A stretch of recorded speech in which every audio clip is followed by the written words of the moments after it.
congratulations po GM sa nakuhang pagkilala ng PCSO. Ay, maraming salamat. Sana pagka top of mind mo kami yung ahensyang nagpapatupad ng kawang gawa bago loto. 100.63%. Hinigitan nyo pa yung 100% GM Mel. Tinanong ko nga po yan bakit ganoon. Kasi pag a certain level ka, may bonus point pa kaya tumataas yun. You know, yung style at sistema ng Governance Commission on GCG. Okay. Pero saan po natin ma-attribute, GM Mel, ang parangal na nakuha ng PCSO?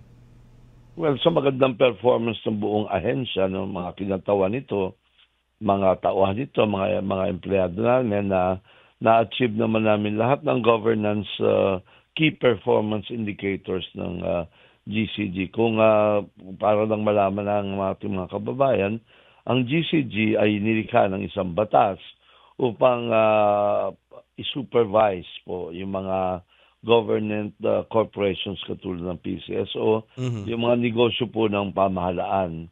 Lahat po yan ay meron silang panuntunan to professionalize at may measurement, mga measurable guidelines para matignan kung nagpe-perform po ng mabuti ang government agency. Alright. Matanong lang pa, para lamang pumalaman ng ating mga kababayan, ano ba yung mga key performance indicators na talagang nag-excel dito ang PCSO? Well, yung target na income, yung target na objectives ninyo, pati pag-attendance niyo sa board meetings ay sinusukat nito, no?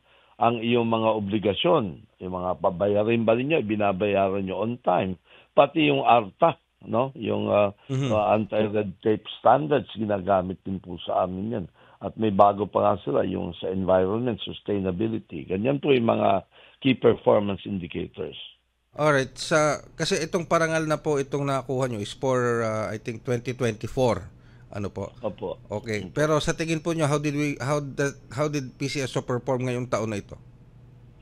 We hope, we can only hope kasi hindi naman namin po malalaman yan.